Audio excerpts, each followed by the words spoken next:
let's do a little video about the lessons we can learn from B. Scott losing his Instagram page for 18 months. For those of you who don't know, B. Scott is a very popular gossip blogger who recently posted and did a sponsored advertisement letting all his fans and followers know that after 18 months of wrangling and fighting, his attorney was able to get his very popular and verified, blue checkmark verified Instagram page back online.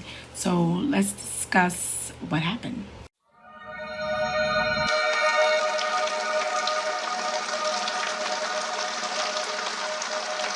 So quickly sidebar, I want to know that I have several award-winning, high-trafficked blogs, and I am a media attorney, and I also have been in the space for quite some time, and most notably, my Pinterest account, Belly Itch Blog, had 7.5 million impressions the past 3 months.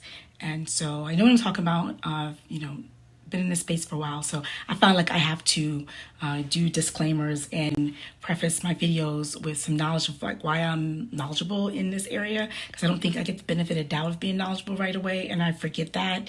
I was reminded that recently, but that's why I'm sharing this disclaimer. Okay, back to the content. For those of you who don't know, B. Scott, around 2007, started a gossip blog. During the time that he started it, the gossip blogging was pretty big. There were a lot of gossip blogs on the scene. He was a radio personality and done some TV hosting, some radio hosting. So he's one of the ones that actually have notable in this space, and he had a verified checkmark on Instagram. So that got taken away. The reason why I know that is because even though I don't follow his Instagram page, I follow his blog, and he has on his blog, he sends posts to his Facebook page, which is very active. So he has a very active Facebook page connected to his blog post. And the reason why I know that his Instagram page got taken away is because recently I was on Instagram, and an ad that he'd done announcing to everyone that his page has gone back after 18 months with his help of his attorney and having been sued by a photography company, that he was back online. And I think he was starting from scratch, because that ad that he put through my page was the first image in that assignment. I think he might have been starting from scratch in terms of building his followers back. I'm not quite sure, because it looked like it had 40,000 or something like that. And someone who had been in the space for that long, thinking should have had a larger presence or a bigger following. So he could be growing it again, which he probably will anyway. So what happened? Quick background for those of you who don't know, around the mid-2000s, maybe a little bit before, there were a lot of gossip blogs. YBF, which is Young Gifted and Black, B. Scott, several other ones were out there running, just doing gossip. B. Scott was one of them. And what happened was, I think in the late 2000s, a lot of Getty and a bunch of other photography companies started coming after them because they used celebrity images and pictures that they had purchased. Now, what they usually do is sell these to the gossip magazines that are well capitalized, like People, the Us Weekly, the Star magazine, the rags that can afford to buy these photographers. But these bloggers were just taking these images off the web, and Getty and those guys were coming after them. So what happened was a lot of them got shut down because people couldn't afford it. And here's what happens. What happens is, with the U.S. copyright laws, they allow people's intellectual property, which is if you create a work of art, music recording, or even if the art of taking a picture, there's composition, there's image, that's your intellectual property. So they allow you to make money off of it. There's different things you can do with your intellectual property, something that you conceptualize that comes out of your head. One of them is the profit. So if someone takes the image off of a popular site that paid for it, or off of the internet, and they put it on their website, they will get money for that. That's going to drive traffic. That's going to drive sales, ads, and maybe opportunities and attention to their website. And so they can monetize themselves from someone's intellectual property that they took without permission. So the government allows the person, once they discover it, to make money for it, even if they pull it down. So pulling it down doesn't alone get you out of trouble. So that's what happened. These gossip blogs who didn't really have money, they were doing it as a hobby, pull the images down, but they still were facing lawsuits. And so that's how the industry got rid of a lot of them. Only a few who had money, or eventually social media sites like Instagram, YouTube, Twitter had these embed functions. And the thing with the embed is like when anyone uploads a picture into one of those social media sites, one of the terms of service is that you allow any user to use that embed function and put it on their site and take it off their site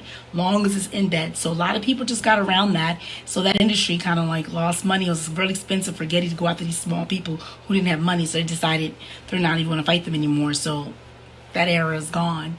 However, you still see some latency, and there's still some enterprising photographers that are still coming after big guys like B. Scott, and that's what happened. And there for everyone is that you cannot rely on these social media platforms like Instagram, Twitter, Snapchat, TikTok, because they have terms of service, and if you violate the terms of service, they can pull you off. If someone challenges the copyright, someone challenges you for bullying or having some sort of content or being a conduit for someone to do something illegal, they're going to come after you and they can pull you down. So the lesson there is have a space. B. Scott did have his own blog, so while his Instagram page was gone, Instagram is a great way of elevating your brand, getting brand deals, doing sponsorships.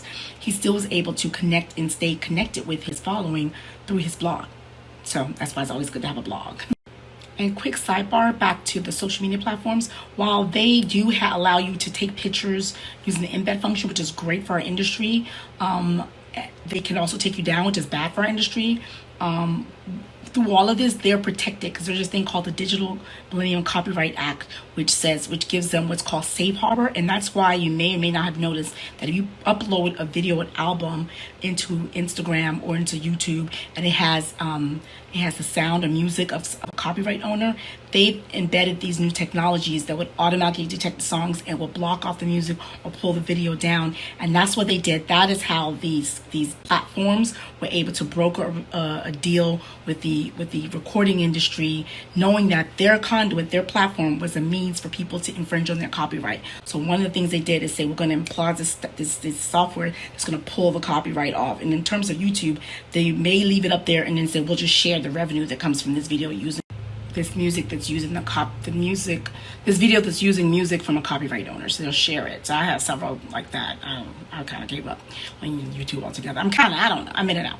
So anyway, so the lesson there is use your own blogging platform. And me, as someone who, I know that in this era of coronavirus, what's been happening a lot is a lot of people are coming up with online digital businesses. They're deciding, well, I'm furloughed, my job's cut, I don't know what the future holds, so let me go ahead and start that podcast, that YouTube channel, that blog that I've always wanted to do, and see if I can monetize this and make this happen. So my blog posts that have to do with how to start a blog, it's been popular.